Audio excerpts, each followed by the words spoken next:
Bienvenue au Petit Jardin.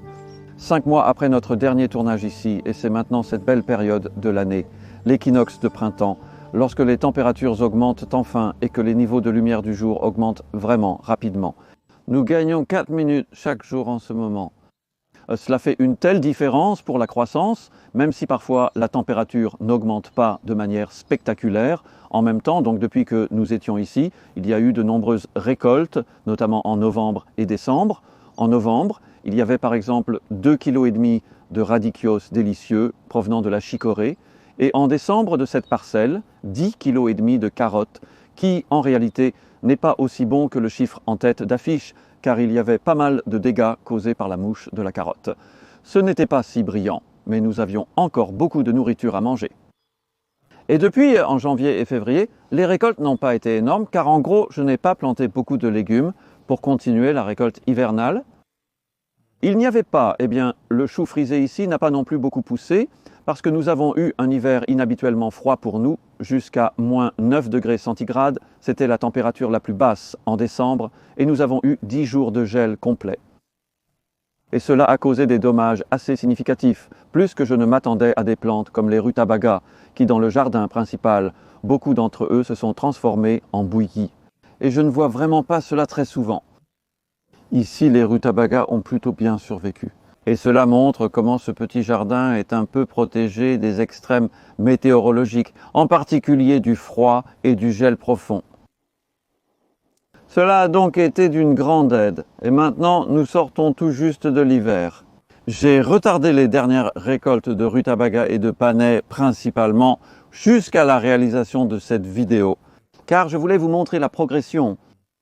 Donc cette vidéo concerne le nettoyage de la fin de l'hiver, effectuant toute préparation du sol nécessaire, ce qui est très rapide avec la méthode sans bêchage. Il n'y en a pas beaucoup. Et ensuite, comment planter et décider quoi planter. Il y a donc un élément de planification dans cette vidéo en 2 parties. Le premier plan, qui est ce qui est planté maintenant, et le deuxième plan, qui est ce qui va se passer en été. Hier, le 20 mars, la météo était complètement différente d'aujourd'hui.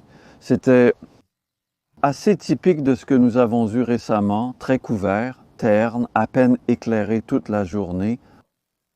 On ne pouvait pas vraiment prévoir s'il allait pleuvoir, puis il s'est mis à pleuvoir fortement. Et vous pouvez voir comment je faisais la plantation sous la pluie, et Edward s'est brillamment adapté à la caméra. Il avait des capuchons sur chaque lentille pour les garder au sec. Et je suis vraiment content que nous l'ayons fait, parce que nous l'avons réussi. Donc tout ce que vous pouvez voir ici a été planté sous la pluie hier. Et j'étais ensuite inquiet à propos des limaces pendant la nuit, car les nouvelles plantations sont particulièrement vulnérables aux limaces. Il y a un peu de ce qu'on appelle le choc de transplantation. Et en fait, je suis sorti à 5 heures ce matin parce que j'ai oublié de sortir au coucher. Ils n'ont aucun dommage dû aux limaces, ce qui me rend très content. Je pense que cela est dû à 2 aspects, dont l'un est sans creuser. Cela aide à maintenir un équilibre entre les nuisibles et les prédateurs, comme les scarabées qui mangent les œufs de limaces. Le deuxième est minimal, enfin pas trop d'habitat de limaces autour du bord ici. C'est la partie la plus limaceuse du jardin de Homec, car il y a plus de cachettes potentielles pour les limaces autour du bord. Alors faites bien attention à cela. Un autre aspect est la transplantation de jeunes plants. Et c'est ce que vous voyez maintenant, parce que je trouve que les petites transplantations, tant qu'elles sont bien enracinées dans leur petite quantité de compost dans les modules, mes plateaux de module 400, elles prennent en fait mieux. Là, il y a moins de chocs de transplantation. Ils sont en quelque sorte jeunes et enthousiastes, et ils ne sont pas trop mûrs dans les modules, et ils doivent se réorienter lorsqu'ils arrivent dans le lit. Donc, en passant en revue ce qui s'est passé hier, c'est du chou-fleur ici, qui est là depuis septembre, près de 6 mois, et il a survécu à l'hiver encore une fois, mieux que ce qui était dans le jardin principal. Malgré le gel moins intense, j'ai perdu quelques plantes. Pour combler le vide, j'ai semé des radis en multi. J'ai aussi nettoyé les feuilles du bas. J'ai trouvé une plante qui avait été endommagée par le gel. Il y avait une limace dessus, surprise, parce que les limaces sont attirées par les feuilles en décomposition. C'est une autre raison de garder votre jardin propre en retirant les feuilles inférieures des brassicacées. Au-delà du chou-fleur, j'ai planté des betteraves. C'était quasiment terminé. Il ne restait qu'un léger ratissage. Nous avions étalé du compost après avoir terminé les fuites là-bas et les cultures précédentes. Et cela est resté vide tout l'hiver. À côté des betteraves semées en multi, il y a de la laitue pour la récolte de feuilles. Vous verrez cela dans une vidéo ultérieure, récolte répétée au printemps jusqu'en juillet. Et puis au-delà d'eux, il y a des oignons semés en multi, qui sont en fait de différentes graines et de différents composts. C'est fascinant. Tous ces oignons sont de la variété Globo. Et nous avons fait un essai à 4 voies dans un plateau où une extrémité avait mon propre compost fait maison, qui était à moitié compost de verre et à moitié copeaux de bois tamisés. Et l'autre extrémité avait du compost acheté, Pit Free, qui est assez bon. Mais le compost maison a produit des oignons bien plus vigoureux. C'était fascinant. Il y avait des paquets de graines de King Seeds d'un côté. Elles n'ont pas bien poussé. De l'autre côté, il y avait de vraies graines et elles ont poussé beaucoup plus fortement, suggérant que les oignons de vraies graines étaient plus frais.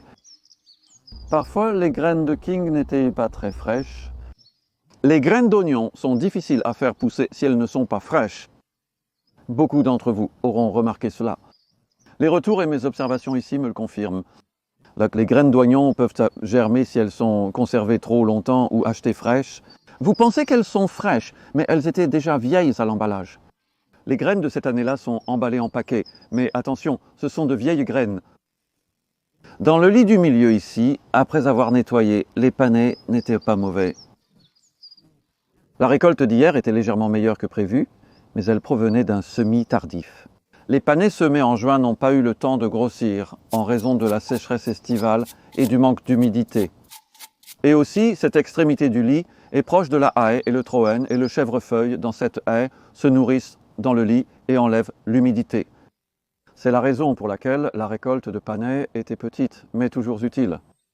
Et un peu similaire pour le chou de Savoie qui précédait les oignons.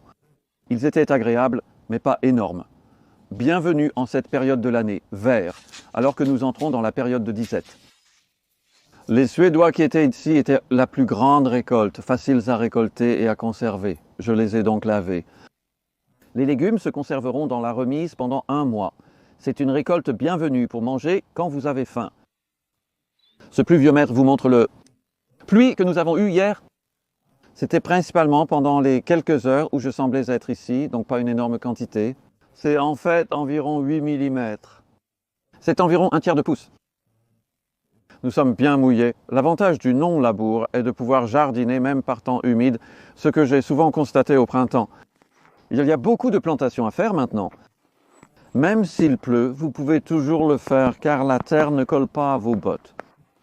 Le compost le fait un peu quand il est fraîchement appliqué comme ça. Donc, je l'ai mis hier, environ une demi-brouette de compost fait maison entre 12 et 18 mois. Certains des composts les plus anciens que j'ai. Et j'ajoutais en fait à la brouette certains des plus anciens parce que c'était un peu plus sec. Et dans ces conditions, du compost qui a peut-être 6 mois ou 9 mois peut être assez collant, selon la façon dont vous avez pris soin de votre compost dans le tas. Néanmoins, tout cela est la seule partie qui n'est pas plantée est entre les pois et les pommes de terre. À l'extrémité se trouvent des pommes de terre Charlotte, des graines de maison sûres, germées ou cheated dans la véranda là-bas. Voici les pois de 2 semis différents. Les premiers ont été semés début février et les seconds plus tard dans le mois. Ces plantes ont grandi plus que je ne le souhaiterais. Je n'aime pas mettre de grandes plantes car elles ne s'établissent pas si rapidement. Ces plants semblent plus petits pour l'instant, mais il sera intéressant de comparer leur croissance à notre retour. C'est une variété nommée Tall Sugar. Je ne sais pas si vous pouvez encore l'obtenir. C'est une variété de pois que je conserve depuis 15 ans. Les graines de pois sont vraiment faciles à conserver. Vous savez, il grandira haut avec leur soutien. C'est un pois mange-tout, donc avec Sugar Snap, on mange la gousse et les pois. Ici, oui, il y a différents types de brassicas. Donc j'ai planté Shurav, l'enro là. Il y en a 6. Ensuite, avec un espacement légèrement plus large, il y a 5 choux Derby Day, nommés ainsi car ils devraient mûrir le jour du derby début juin. Et puis 3 plants de brocolis qui viennent directement de la serre, même du lit chaud. Cela me rappelle de vous dire qu'il y a une belle joie dans tout cela, c'est que je n'endurcis pas ces plantes. Ils viennent tout droit de la serre. Cela facilite la vie en éliminant une tâche. Je suis toujours à la recherche de simplification. Et si vous avez cultivé les plantes sainement dans votre propre environnement à la maison, par opposition à les acheter parfois peut-être différents. Si vous les avez cultivés sous des lumières à l'intérieur, c'est différent. Ils doivent être endurcis.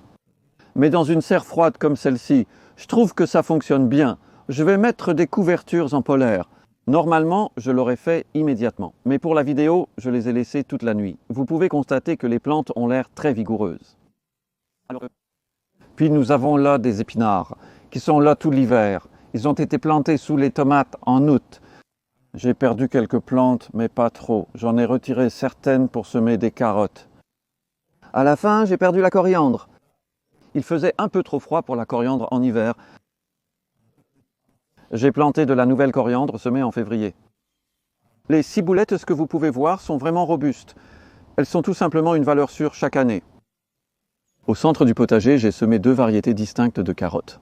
L'une est un hybride F1 nommé Napoli, l'autre un non F1 appelé Vitella.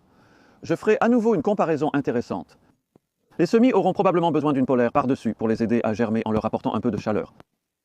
Donc c'est la seule chose semée directement ici. Eh bien, les pommes de terre, si vous les comptez. Les fraises sont une variété appelée guimauve et c'est quelque chose que vous ne trouverez jamais dans un supermarché parce qu'elle a une belle peau douce. Cette variété est tendre et périssable, mais idéale pour la culture à domicile. Nous observerons leur comportement. Je n'ai jamais cultivé ici à cause des blaireaux. Nous verrons bien.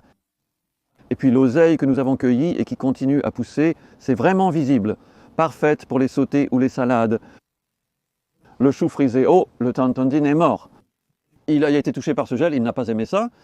Et malheureusement, c'est fini, mais j'ai quelques réserves dans la serre que j'ai cultivées à partir de tiges enracinées.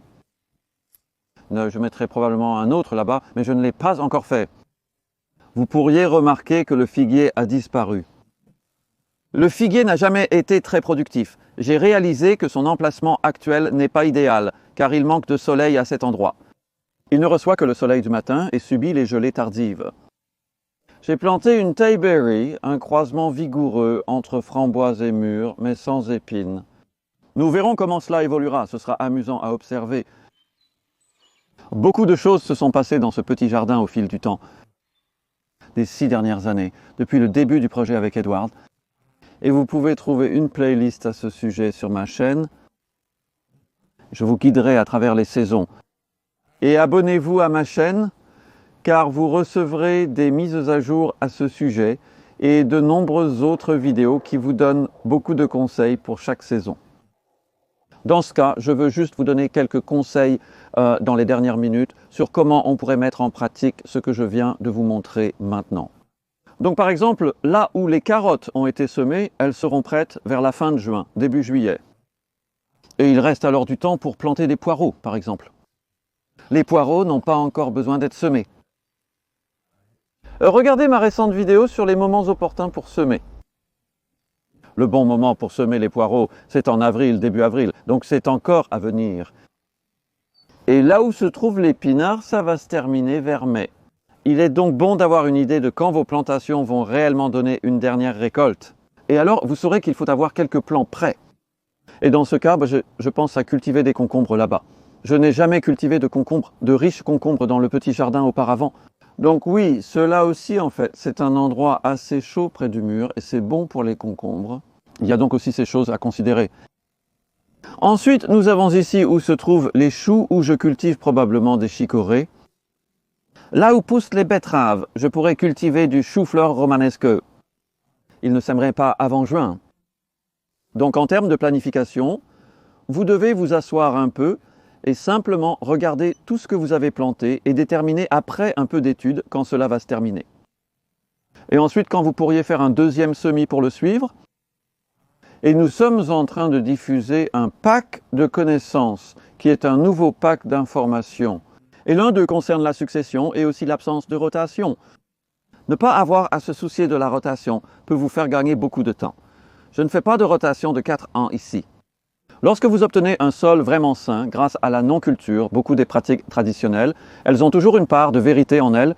Je ne dis pas que la rotation est une mauvaise chose, mais dans un petit jardin, je ne la trouve pas indispensable. Donc je n'utilise pas cela comme un cadre pour régir ce que je sème et plante. J'espère que vous avez apprécié cette visite.